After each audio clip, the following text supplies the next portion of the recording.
Welcome back. Well, for the markets holding up steady, just two stocks that I want to point out within the pharmaceutical space. InSwift Labs is gaining around 10% today, so do watch out for it. It is seeing some amount of traction more on the price front. And remember that the stock has gained 66% on a year-to-date basis already. So that stock is doing very well in today's trading session.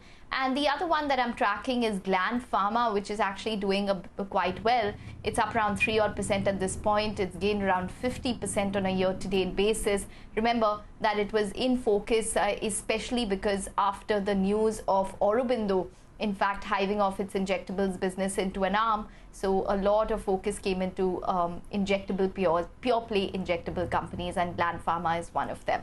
But nonetheless, let's talk about Titan now. Titan's under pressure after it came out with its Q1FY22 update. Mangalam is here to tell us what the street didn't like. Mangalam. That's correct. Titan has slipped off the highs after its first quarter update, which optically indicates a very strong performance. So 117% revenue growth over last year is what the company is, reported as far as the first quarter is concerned. But remember, the first quarter FY21 counts for very little because there was practically zero sales in April. We had the lockdown. So if you put things into perspective, actually it's a decline of 62% quarter on quarter in terms of their revenue. 117% sales growth also includes, the caveat that there was a 600 crore bullion sales in the base quarter. So if you adjust for that, the actual sales growth is just around 45% odd. Similar is the case for their jewelry business, where the company said that they've grown 107% X of those bullion sales. Same time last year, they did jewelry sales of almost 1700 odd crores.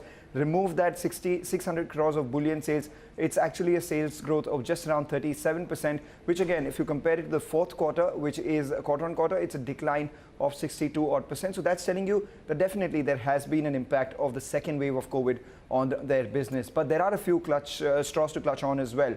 The new customers have been the same as pre-pandemic levels. That's a big positive.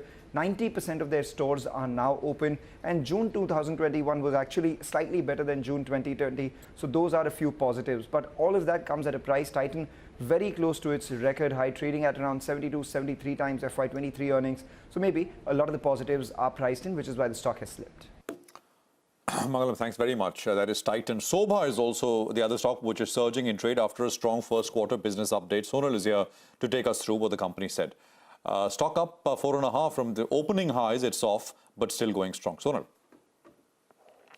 Thanks a lot for that. Well, quarter one update for Sobha has been good. Yes, we have seen a quarter-on-quarter decline, but that is because quarter four saw record high sales. And of course, in quarter one, we saw an impact of the second wave of COVID as well. But on a YOY basis, it is a good growth. So sales value went up by 45% on a YOY basis, declined 35% on a sequential basis. Sales volumes are also up 38% on a YOY basis, of course on a low base, and they are down 32% on a sequential basis. Realizations too have seen a growth on a YOY basis, but they are lower on a quarter-on-quarter basis. However, the company says that despite the lockdown and the construction activities which were stopped in quarter one, there was a growth of 37% on a YOY basis in Bengaluru. The average cost of borrowing for the company has come down further. Debt has been a big issue for the company, so this definitely is a positive news. Despite all the uncertainty, the company has planned launches of around 13.5 million square feet in FY22, and they also launched 1.4 million square feet of a project towards end of quarter one in Bengaluru. Now, Jeffrey says that Sobha sales in quarter one implies that the impact on other real estate companies of wave 2 of COVID could not be much, and that's why even the other real estate stocks are doing well in trade today. Jeffrey says that they have built in sales growth of 10% for Sobha in FY22. So for the next 3 quarters, Sobha needs to achieve sales growth of 5% in order to achieve that double-digit growth mark in FY22. Back to you. Okay, all right, Sonal, thanks very much for that. But let's go across to Abhishek now. He's tracking RBL Bank and their Q1 FY22 update. Abhishek, over to you. Well, RBL Bank has given its business update of Q1FY22, wherein the low-cost deposit ratio, or as you call it, the CASA ratio, is perhaps the best ever that they have seen. However, loan growth continues to remain weak in last 5 quarters. So deposits are up 20.6% YOY and about 1.9% sequentially. The CASA deposit, or the low-cost deposits, is up about 35% YOY and close to 8% sequentially. So that helped CASA ratio to improve to about 33.7% when compared to 31.8% on a sequential basis. However, loan growth has remained tepid for last 5 quarters in a row. It has grown by 1.75% YOY and declined by more than 2% on a sequential basis. Back to you. Okay, I mean, there are some news flashes at the bottom of the screen. This is with regards to the cabinet reshuffle. Jyotiraditya Scindia among those invited to PM residence ahead of the cabinet rejig and expansion. And there are more names which are coming up, and we are flashing them out as we get them, more details. So we'll, of course, we'll put this in context. Hardeep Singh Puri among those invited to PM residence ahead of the cabinet rejig and expansion, and more names. Anurag Thakur also. And we'll continue to get these out for you. Sticking with pharma, I mean, Natco Pharma is in focus. The Delhi High Court has allowed the injunction filed by FMC Corporation for Agri-Chemical Product, CTPR. Ekta, tell us more.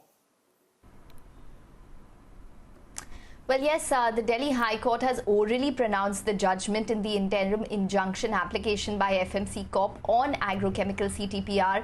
Now, Delhi High Court has allowed an interim injunction application filed by the company, and Natco is basically awaiting a copy of the judgment to become available. So there is that interim injunction against them to launch CTPR, and Natco will review the full judgment when it becomes available. Now, the impact is definitely negative because analysts were estimating a potential launch of this particular agrochemical CTPR launch. However, the street knew was contingent on a favorable court decision.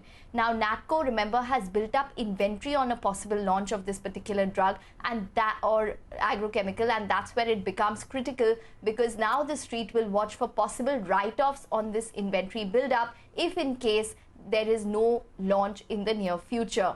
Now, Natco had 2 agrochemicals that the company was looking to launch, and CTPR is one of them. Assuming a CTPR launch, the estimate was that Natco could commercialize this product by around 60 to 70% in the Kharif season itself. So that's the reason why you're seeing Natco under pressure. But on that note, we're going to take a break and come back with more news and updates. Stay tuned.